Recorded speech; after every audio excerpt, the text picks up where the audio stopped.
ॐ अज्ञानतिमिरान्धस्य ज्ञानाञ्जनशलाकया चक्षुरुन्मीलितं येन तस्मै श्रीगुरुवे नमः।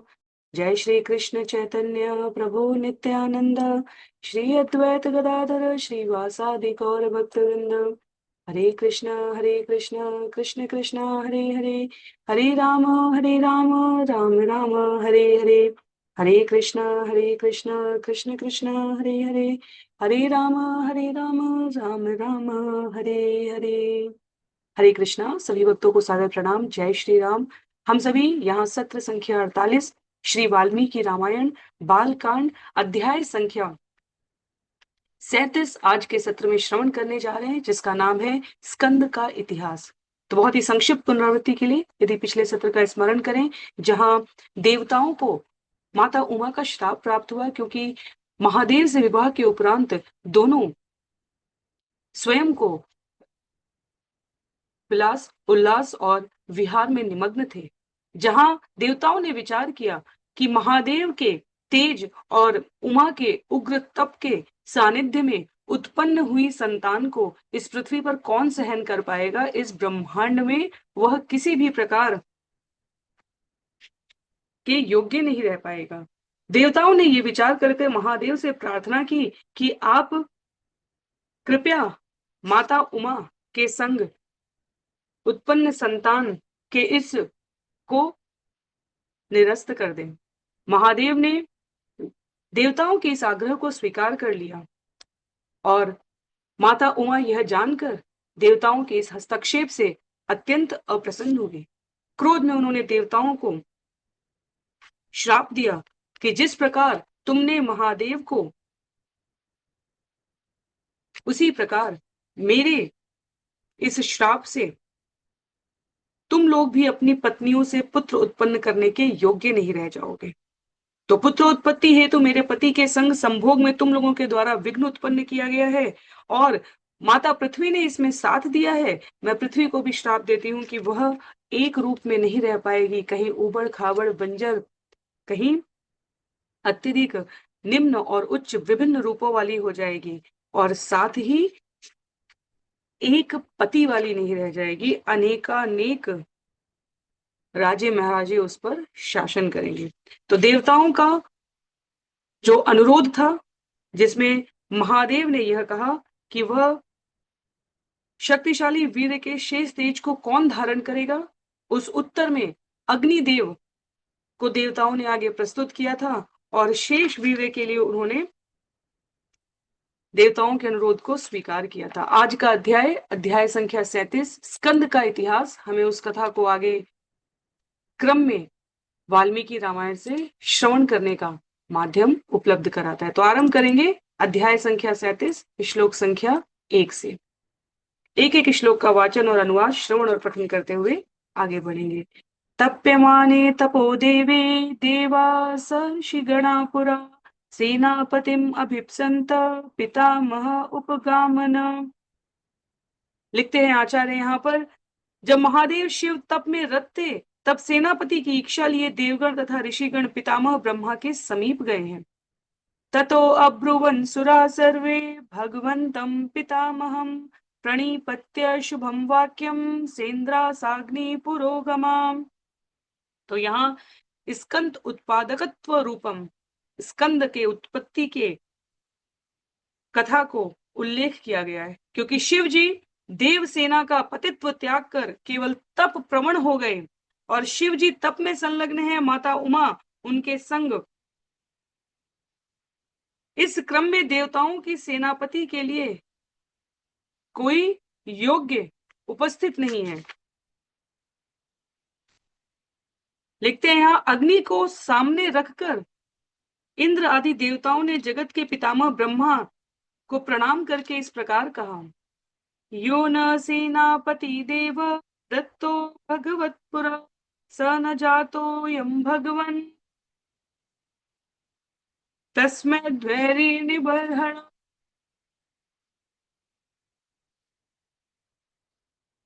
हे भगवान, आदि काल में जिन रुद्र को आपने हमारा सेनापति बनाया था, वे तो अब उमा के साथ हिमालय पर जाकर तप कर रहे हैं। तो दोनों बातें बहुत महत्व की हैं। देवता इसीलिए सतोगुण में स्थित उच्चतर जीव हैं, भगवान के द्वारा नियुक्त विभिन्न कार्यों के इस जगत में संपादन के लिए प्रतिनिधि हैं।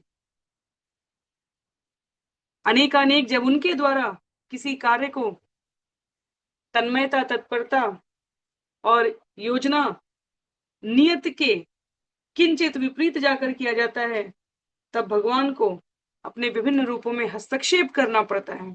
तो पहले देवताओं के द्वारा महादेव और उमा के संग को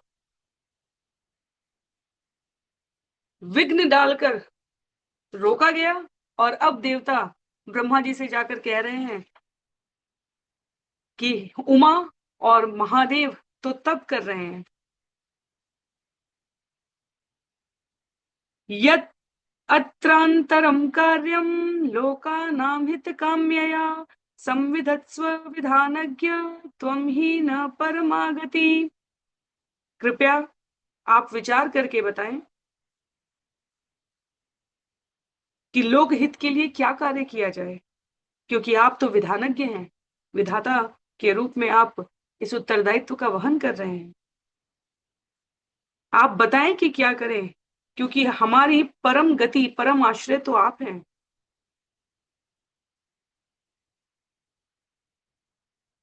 इस सृष्टि के कार्यों के निर्वहन के लिए यदि आवश्यक है तो कहते हैं आप अन्य सृष्टि का निर्माण की योजना भगवान से प्राप्त करें। देवतानां वच श्रुत्वा सर्वलोक पितामह सांत्वयन् मन्धुरे वाक्यम स्त्री दशा निधन अब्रवीत।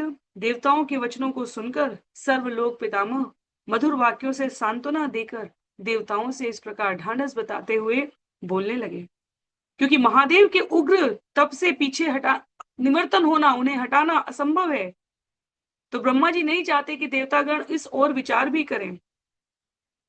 कहते हैं शैलपुत्र्या यदुक्तं तन् प्रजा सन्तु पत्नीषु तस्या वचनमक्लिष्टं सत्यमेतन्न संशय। आप लोगों के द्वारा हस्तक्षेप किए जाने के उपरांत हिमालय पुत्री पार्वती से जो आपको श्राप प्राप्त हुआ है कि कोई भी आप में से अपनी पत्नियों के द्वारा संतान उत्पन्न नहीं कर सकता, वह वाक्य सत्य है। उनका यह वचन अमोघ है, इसमें कोई संशय नहीं है। तो यदि आप महादेव तप कर रहे हैं और इसलिए आपको वैकल्पिक सेनापति की आवश्यकता है, तो आपको विचार करना होगा। कहते हैं आगे, इयम आकाश गा गंगा यश्याम पुत्रम हुताशना जनयिष्यति देवानां सेनापतिम अरिंदमम। यहाँ आकाश गंगा प्रवाहमान हो रही है, अग्नि उसके माध्यम से अरिंदम देव सेनापति को जन्म देगा। तो ये समाधान के रूप में देवताओं के शत्रुओं का नाश करने के लिए अरिंदम देव सेनापति के जन्म की कथा बतलाई जा रही है। ज्येष्ठा शैलेन्द्र दुहिता मानयिष्यति तत्सुतम् उमायास्तद्बहुमतं भविष्यन्ति न संशय। तो इसलिए गंगा और उमा का इतिहास यहाँ साथ साथ विश्वामित्र बता रहे हैं। कहते हैं हिमालय की ज्येष्ठ पुत्री अत्यंत सम्मान के साथ अग्नि पुत्र को जन्म देगी। उमा अपनी ज्येष्ठा के इस कृत्य का मान रखेंगी, इसमें संशय मत करो। तो क्योंकि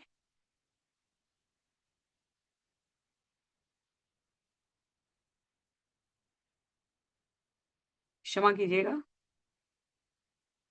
क्योंकि यहाँ पर कहते हैं आचार्य कि देवताओं को आशंका हुई कि क्या गंगा इस बात पर सहमत होंगी, क्या उमा क्रोधित नहीं होंगी।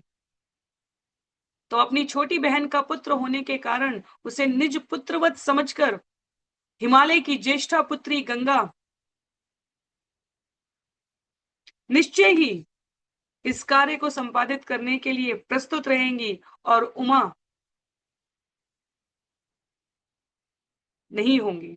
कहते हैं तश्रुत्वा वचनम तस्य कृतार्था रघुनंदन प्राणिपत्य सुरासर पिता हे रघुनंदन, मुनि विश्वामित्र यहाँ भगवान राम और लक्ष्मण को ये कथा सुना रहे हैं। कहते हैं, हे रघुनंदन, उन वचनों को सुनकर, स्वयं को कृतार्थ मानकर, अर्थात यह विचार करके कि उनका उद्देश्य पूर्ण हो गया, सभी देवताओं ने पितामह ब्रह्मा को प्रणाम किया है और उनकी पूजा की है। ते गत्वा पर्वतं राम कैलाशं धातुमण्डितम् अग्निं नियोजयामासु पुत्रार्थं सर्वदेवता। हे राम, तब बहुमूल्य खनिजों से अलंकृत धातु मंडित कैलाश पर्वत जाकर सभी देवों ने पुत्रोत्पत्ति हेतु अग्नि को नियोजित किया। तो अग्नि को प्रेरणा देने लगे। कैलाश एक ऐसा स्थान है, लिखते हैं आचार्य, जहां अग्नि मूर्ति के एक रूप में वास करते हैं। देव कार्यम इदम देवम संविधत्स्व हुताशना शैलपुत्र्यां महातेजो गंगायां तेज उत्सृज। अनुरोध करते हैं देवतागण अग्निदेव से कि आप देवताओं के इस उद्देश्य को पूर्ण कीजिए। हे महातेजस्वी, महादेव शिव के शक्तिशाली वीर्य को कृपया हिमवान पुत्री गंगा में स्थापित कीजिए। तो पिछले अध्याय में हमने श्रवण किया था, महादेव कहते हैं कि मैं आपके इस अनुरोध को स्वीकार करने के लिए तैयार हूं कि उमा के संग संयोग से मैं संतानोत्पत्ति नहीं करूंगा, तथापि वीर्य का जो अंश है, जो तेज है, उसके उचित नियोजन के लिए आपके पास क्या उपाय है। और वहां उत्तर दिया था देवताओं ने कि आपके शेष शक्तिशाली वीर्य को धरा धारण करेगी, और धरा के धारण करने से गिरी, कानन, पर्वत, उद्यान,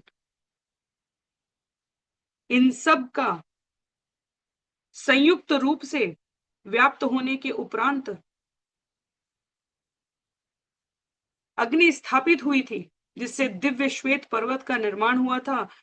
सरकंडों के वन की सृष्टि हुई थी, और हमने एक श्लोक में श्रवण किया था कि उस वन से अग्नि संभव, अग्नि से उत्पन्न महातेजस्वी कार्तिकेय प्रकट हुए थे। तो उस कथा को अब यहाँ विस्तार में बताया जा रहा है। जब देवताओं ने ब्रह्मा जी से समाधान को सुना, तब उन्होंने अग्निदेव से प्रार्थना की है, महादेव के शक्तिशाली वीर्य को कृपया हिमवान पुत्री गंगा में स्थापित करें। लिखते हैं आगे आचार्य, देवतानां प्रतिज्ञाय गंगाम अभ्येत्य पावक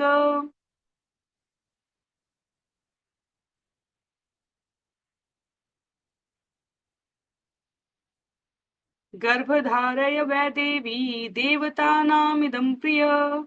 देवताओं को आश्वस्त करने के पश्चात आकाश में गंगा के समीप जाकर अग्निदेव ने उनसे कहा, हे देवी, कृपया इस वीर्य को धारण करें, क्योंकि इस कृत्य से देवताओं को प्रसन्नता होगी।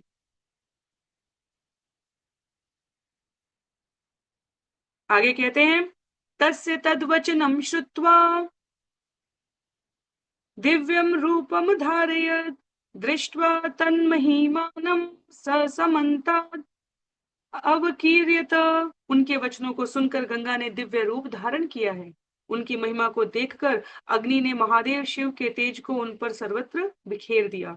तो उत्तर इस यहाँ पर तात्पर्य में लिखते हैं, गंगा के दिव्य रूप, दिव्य देवी सदृश अतिशय सौंदर्य से युक्त अंगांग पर अग्नि ने जो संचित वीर्य का तेज था वह अर्पित कर दिया। समन्तदस्तदा देवीम् अभ्यषिञ्चत पावक सर्वस्त्रोतांशि पूर्णानि गंगाया रघुनंदना। अग्नि ने देवी गंगा को सर्वत्र महादेव शिव के तेज से अभिषिक्त किया है, और हे रघुनंदन, गंगा की सभी धाराएं, समस्त स्रोत उससे व्याप्त हो गई।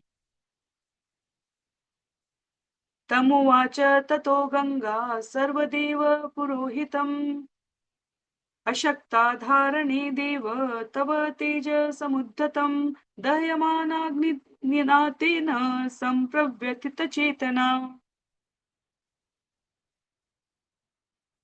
अथावा ब्रवीदिदं गंगा सर्वदेव हुताशन।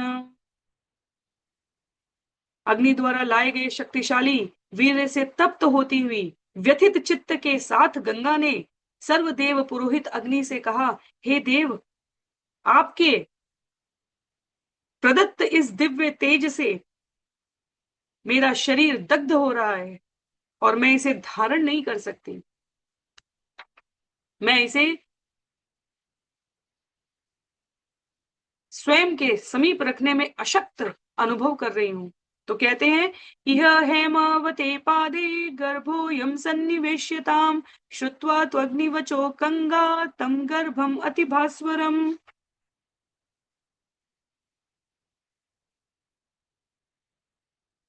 अग्नि ने माता गंगा के इन वचनों को सुनकर कहा, इस शक्तिशाली वीर्य को यहाँ हिमालय पर्वत की तलहटी पर आप स्थापित कर दें। तो आचार्य यहाँ पर कहते हैं कि महादेव शिव के द्वारा प्रदत्त तेज को जिसे अग्नि ने संचित किया था, वह इतना दग्ध अर्थात ऊर्जा से पूर्ण था कि हिमालय पर्वत का एक क्षेत्र जल गया। वहां वह क्षेत्र श्वेत पर्वत बन गया।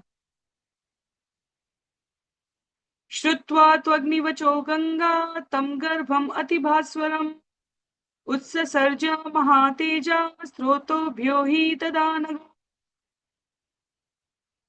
यदस्या निर्गतम तस्मात् तप्त जाम्बुन्दधप्रभम।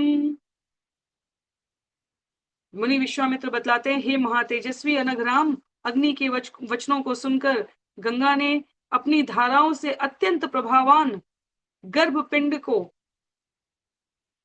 अग्नि के निर्देशानुसार स्थापित कर दिया। गंगा से निर्गत वह पदार्थ तप्त कांचन की प्रभा से संपन्न था। तो एक अत्यंत चमकदार जाम्बुनद सुवर्ण तप्त कांचन की प्रभा से संपन्न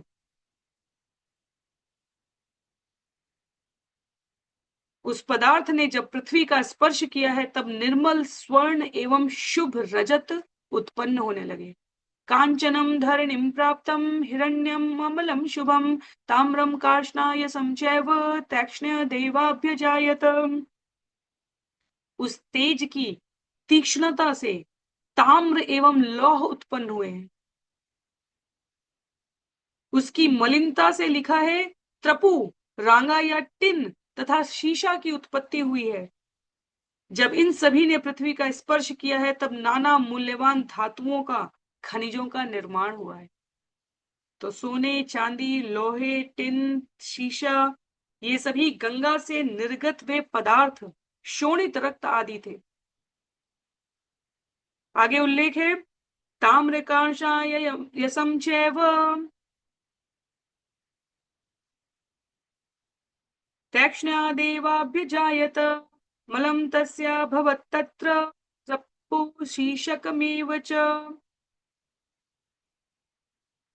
तदेतद्धरणिं प्राप्य नानाधातु अवर्धय निक्षिप्तमात्रे गर्भे तु तेजोभिः अभिरञ्जितम् सर्वपर्वतसन्नद्धं सौवर्णं भवद्वयनम्। लिखते हैं यहाँ पर, ज्यों ही गर्भ पिंड को गंगा द्वारा पृथ्वी पर स्थापित किया गया है, उसके तेज से अभिरंजित संपूर्ण वन तथा समीपस्थ श्वेत पर्वत स्वर्णिम हो गए। तो इन विभिन्न गर्भ उत्सर्जन से इन विभिन्न खनिजों का प्राकट्य हुआ है। उस शिशु की प्रभा से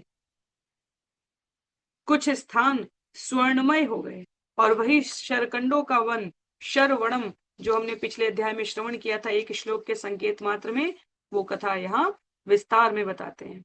आगे लिखते हैं, तम देशम तु ततो ब्रह्मा संप्राप्य नम भाषम जातस्य रूपम यत् स्मात् जात रूपम भविष्यति। तदुपरांत ब्रह्मा जी उस स्थान पर पहुंचकर बोले, क्योंकि इस शिशु के जन्म पर स्वर्ण ने सुंदर रूप वर्ण प्राप्त किया है, इसलिए यह स्वर्ण जात रूप के नाम से जाना जाएगा। तो इस प्रकार इस भौतिक जगत में घटने वाली कोई भी घटना वास्तव में किसी न किसी दीर्घ योजना के परिणाम स्वरूप संपादित होती है। तो विभिन्न प्रकार के खनिजों की, लावण्यों की उत्पत्ति के स्रोत के रूप में यहाँ इस कथा का उल्लेख है। कहते हैं, जात रूपम इति ख्यातम तदा प्रभृति राघव सुवर्णम पुरुष व्याघ्र हुताशन समप्रभम। हे राघव, हे पुरुष व्याघ्र, प्रभा में अग्नि के समान होने के कारण उस समय से स्वर्ण जात रूप के नाम से वह सोने की एक प्रकार की यहाँ महिमा बताते हुए कहा जा रहा है कि वह जात रूप के नाम से प्रसिद्ध हो गया। तृणवृक्ष लता गुल्मं सर्व भवति कांचनम तम कुमारम ततो जातम सेन्द्र सह मरुद्गण। उस शिशु के कारण समस्त तृण वृक्ष लताएं झाड़ियां अग्नि जैसी कांति वाली हो गई।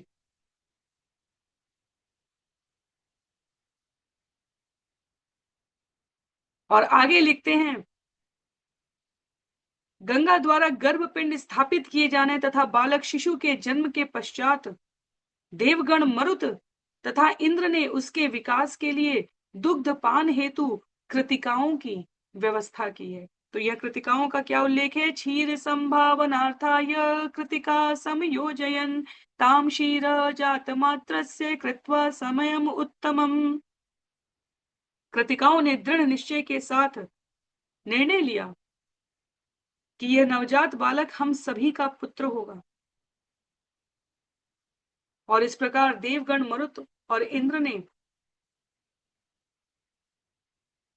जिस व्यवस्था के लिए कृतिकाओं को नियुक्त किया, उन्होंने उसको अत्यंत सुव्यवस्था से संपादित किया। ददु पुत्रोप्यमस्माकं सर्वासामिति निश्चिता ततस्तु देवता सर्वा कार्तिकेय इत अब्रुविन्। क्योंकि यह कृतिकाओं का पुत्र होगा और वे नवजात शिशु को दुग्धपान कराने के लिए सन्नद्ध हो गई, इसलिए देवताओं ने कहा कि यह पुत्र तीनों लोकों में कार्तिकेय के नाम से विख्यात होगा। पुत्रस्त्रैलोक्य विख्यातो भविष्यति न संशय तेषां तद्वचनं श्रुत्वा स्कन्नं गर्भ परिस्रवे स्नापयन् परया लक्ष्म्या दीप्यमानं यथानलं स्कन्द इत्य ब्रुवन् देवा स्कन्नं गर्भ परिस्रवा। तीनों लोकों में कार्तिकेय के कृतिकाओं के पुत्र के रूप में विख्यात यह बालक देवताओं के द्वारा नियुक्त कृतिकाओं ने पालन पोषण कर बड़ा किया है। गर्भ परिस्रावित स्कंद, गर्भ से गिरे हुए निकाल कर रखे गए उस बालक को कृतिकाओं ने स्नान कराया और स्नान के उपरांत सदृश प्रभा से अत्यधिक अग्नि के समान तेज से वह चमकने लगा। उस तेज को देखकर और स्कन्नम, गर्भ स्त्राव से उत्पन्न होने के कारण उन्होंने उसका नाम स्कंद भी रखा। तो यहाँ कार्तिकेय के इस जन्म के संबंधित कारणों को प्रस्तुत किया गया है। प्रादुर्भूतं ततः क्षीरं कृतिकानामनुत्तमं षण्णां षणाननो भूत्वा जग्राहं स्तनजम्पय। 6 कृतिकाओं के स्तनों से वहां उल्लेख है। स्नान कराने के उपरांत मुनि विश्वामित्र भगवान राम को बताते हैं, उनके स्तनों से दुग्ध प्रवाहित होने लगा और शिशु ने एक साथ षडानन, 6 मुख प्रकट करते हुए सभी स्तनों से दुग्ध पान किया है।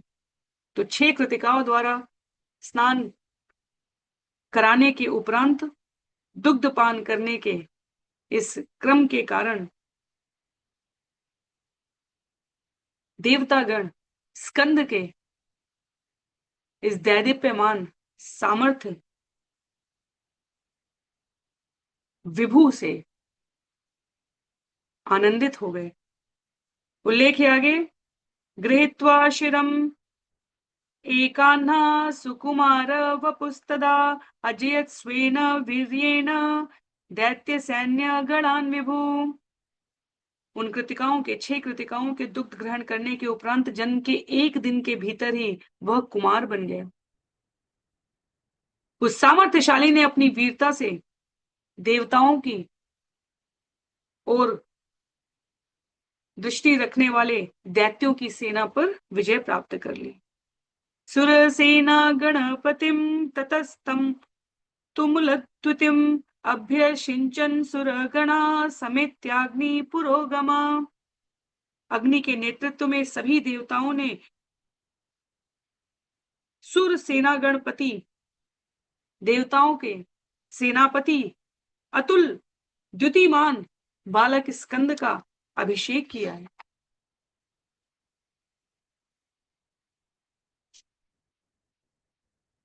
आगे उल्लेख है, एष ते राम गंगाया विस्तरोभिहितो मया कुमार संभवश्चैव धन्य पुण्यस्तथैव च। हे राम, मैंने इस प्रकार गंगा तथा कुमार स्कंद के जन्म के प्रसंग में विस्तार से वर्णन किया है। भाग्य तथा पुण्य प्रदान करने वाला यह विवरण अत्यंत महत्व का है। अंतिम श्लोक है इस अध्याय का, कहते हैं, भक्तश्च यह कार्तिकेय काकुत्स भुवि मानव आयुष्मान पुत्र पौत्रश्च स्कंद सालोक्यताम व्रजेत। हे काकुत्स, कार्तिकेय के भक्त अपने पुत्रों एवं पौत्रों के साथ इस जन्म में तथा अगले जन्म में भी दीर्घायु होते हैं और स्कंद लोक को, कार्तिकेय के लोक को प्राप्त करते हैं। तो किंचित कथाएं मानव दृष्टि और समझ से परे हैं, तथापि अलौकिक ब्रह्मांड के सृजन और वर्धन में अनेकानेक संलग्न घटनाक्रम के माध्यम से विभिन्न वरिष्ठ गणों के सानिध्य में संपादित होती हैं, इसलिए इन्हें अलौकिक कहा जाता है। यह लोक कथाओं से, लोक सामर्थ्य से परे हैं। तो भगवान शिव के तेज को अग्नि ने धारण किया। देवताओं की प्रार्थना से माता गंगा ने उसे स्थापित किया, तथापि तेज को सहन करने में असहनीय होने पर अग्नि से विमर्श के उपरांत हिमालय के एक भाग में गर्भस्राव उसे निकाल दिया। उस स्थापित गर्भपिंड से विभिन्न खनिजों का निर्माण हुआ स्पर्श मात्र से, और गर्भपिंड से जिसका उदय हुआ वह स्कंद हुए। स्कंद को लालन पालन पोषण दुग्धपान कराने के लिए कृतिकाओं ने देवताओं के निर्देश को स्वीकार किया, और इस प्रकार भगवान शिव के इस कार्तिकेय नामक पुत्र को, जिन्हें देवताओं के सेनापति के रूप में आगे अनेक कार्य संपादित करने थे, उनका प्राकट्य हुआ। तो यह अध्याय यहाँ पर समाप्त होता है। अगले अध्याय में हम सभी अयोध्याधिपति महाराज सगर के इतिहास को श्रवण करेंगे। आज के लिए सत्र को यहीं पर समाप्त करते हैं। सभी को बहुत बहुत आभार। श्री वाल्मीकि रामायण की जय, श्रील प्रभुपाद की जय, श्रील गुरुदेव की जय, अनंत कोटि वैष्णव वृंद की जय, नामाचार्य श्रील हरिदास ठाकुर की जय। हरे कृष्णा, जय श्री राम।